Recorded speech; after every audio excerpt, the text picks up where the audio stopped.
My name is Judy Sacca, and this is my story. I was born to a traditional family. Mother, father, siblings. Had a happy life.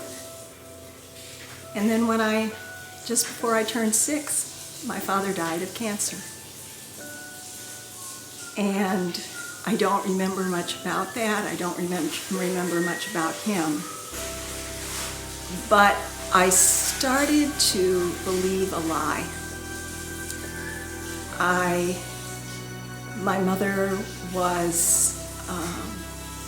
had to go back to college, get a teacher degree. She had 4 children to raise, and she was studying and taking care of kids and worrying about the future and worrying about money and all of those things. And the lie I began to believe was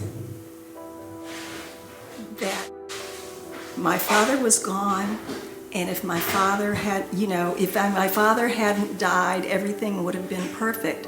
So that means you have to find the right man in your life to make your life perfect. That's what it's all about, is, happy life, traditional marriage, everything will be wonderful. And so I grew up with that belief. And I've just recently come to understand that that's at the root of a lot of the issues that have come up in my life, a lot of wrong choices I've made.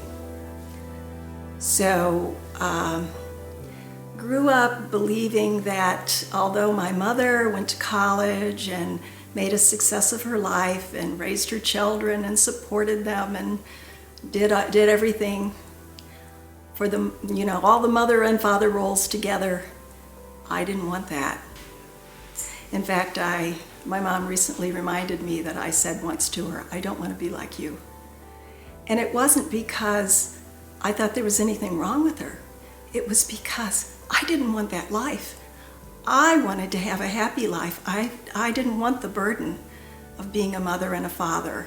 I wanted to have that idealistic, American dream home.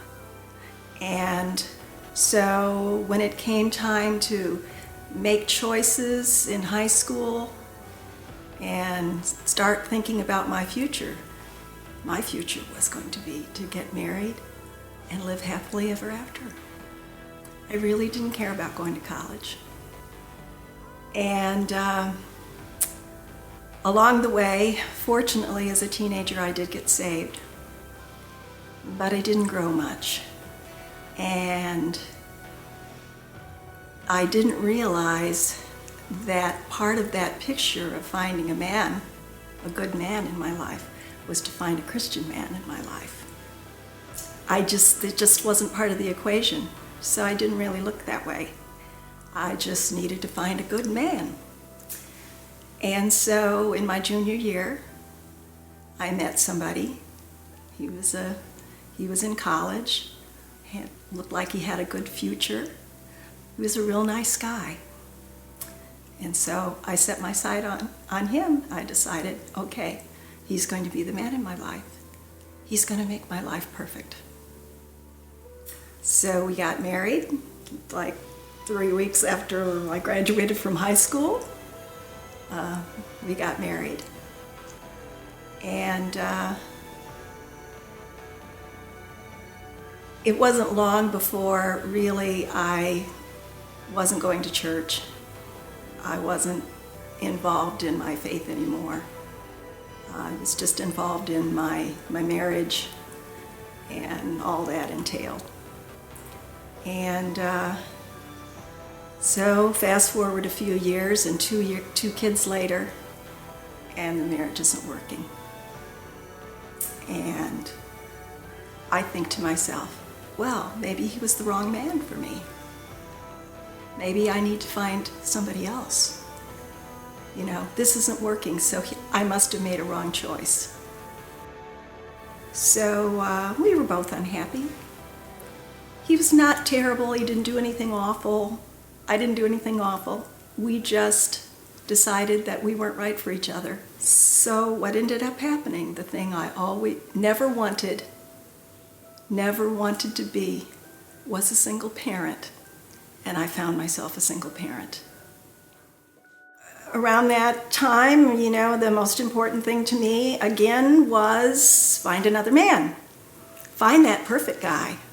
And this time, I want somebody more romantic. I want somebody more this, more that, And so I dated a lot and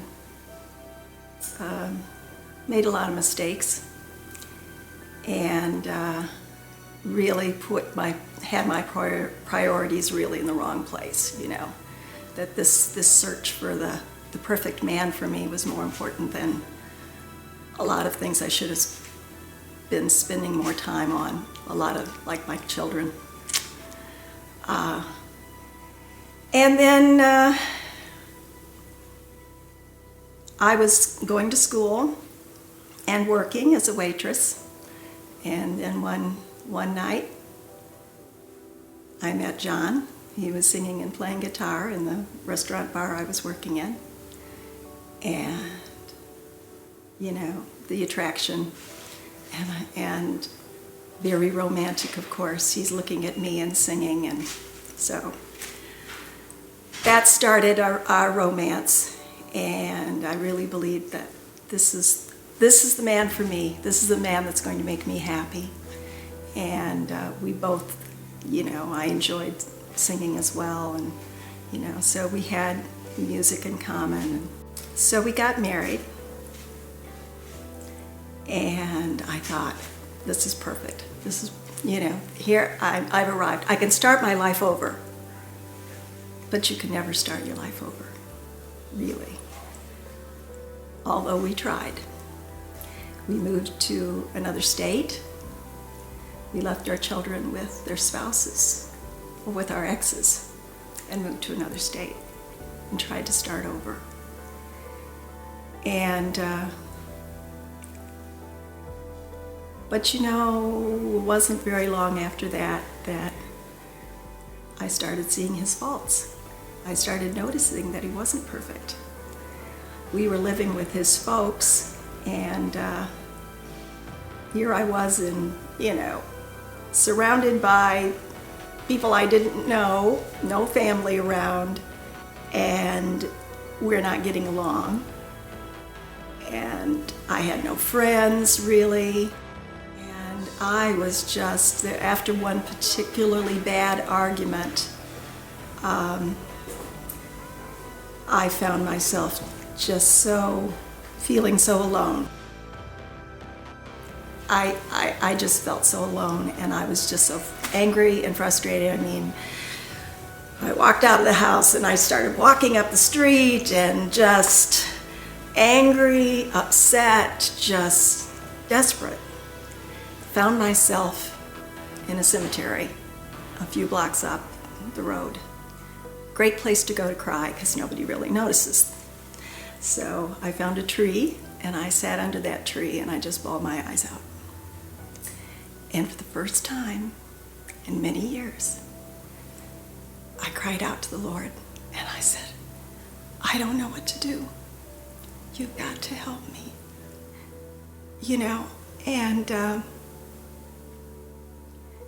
so I truly, earnestly prayed and asked him to help me to get this mess straightened out, this mess that was my life. And God was so faithful, because it wasn't long after that John and I were in that Bible bookstore, and that we found ourselves in, and he found that Phil Keaggy album that led to his salvation. And the night he accepted Jesus, that night I came back to Jesus. And what I found out was, yes, I needed a man in my life. I needed Jesus in my life. He was the perfect man. I think that that was the biggest revelation, was that life is not all about me.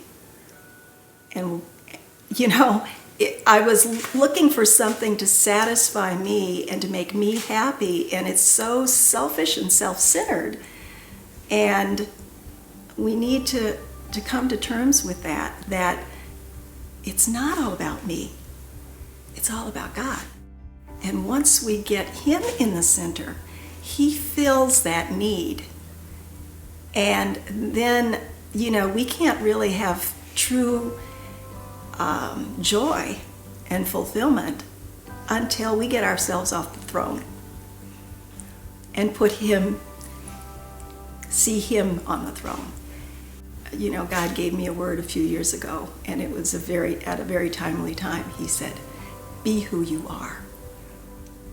I couldn't be who I was until I started seeing Him as who He was in my life, my Lord, number one. And once I started seeing that, then I could start walking in who He pictured me to be. Once I got my priorities straight and really made Jesus my Lord, things just started falling into place. Within a month after I came back to the Lord and John got saved, God put this strong desire in us to move back to Michigan, to be close to our children again. And because selfishness was lifting, and we were beginning to see how important those other relationships were. And so that, right away, we moved back to Michigan. We started becoming part of our children's lives again, building those relationships. Some wonderful things happened. Some not so wonderful things happened. Life happened. But we were becoming parents again.